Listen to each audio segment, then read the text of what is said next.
Yeah, I had the opportunity to fulfill a real lifetime goal for me, and that was to enlist in the Army when I was 18. I grew up as a young man hearing the stories around the campfire at Boy Scout camp about service to our country. My Boy Scout leader was a retired colonel who had first enlisted in the military the day the Japanese bombed Pearl Harbor. And in his mid-70s, he was still the leader of my Boy Scout troop, and thank God he's with us today. He's in his mid-90s now. And this man was my hero, still is my hero, and inspired me to serve. So I enlisted when I was 18, in some ways over the objection of my parents. They wanted me to go to college, but I was really committed to doing this. I wanted to serve my country, and so I served in the Army for 10 years. Then I went to college after that, but first with the 101st Airborne Division, had the chance to deploy to Kosovo. Also did some work on the U.S.-Mexican border as part of a counter-narcotics task force while I was there with the 101st. And then I was given a real unique opportunity to try out for the Army Special Forces, and I took the shot and thought, well, might as well try out, and didn't know if I had a chance to make it or not, but thought I'd put my heart and soul into it, and was selected to become a member of a Special Forces team, and did that as an Army Green Beret for 6 years. Deployed to Iraq and to also to Oman and Morocco, and just had a wonderful time. I served with the finest men and women I've ever known and got to represent the country I love. So I cherish my time in uniform. It was a great time in my life and made me the person I am today.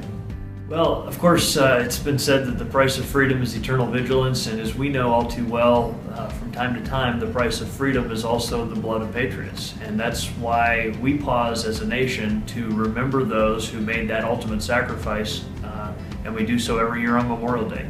To me, it's among the most special holidays. There are a lot of great holidays, particularly in the summer, where we celebrate our patriotism and our freedom, but this is the one really somber day that we take the time to remember those that gave everything they had in defense of our freedom.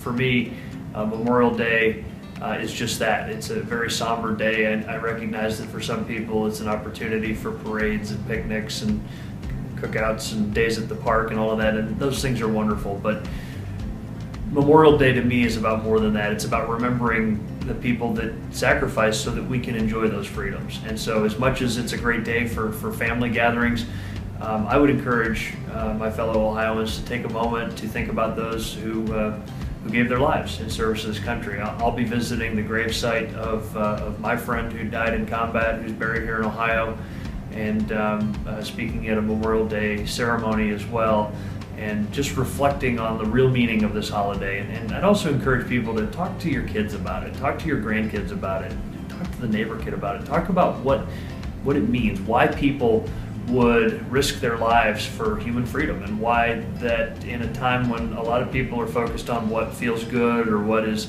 helpful to them or what helps them get ahead, there are people that were so selfless that they risk their lives for others. In the Bible it says there's no greater love than to lay down your life for your friends.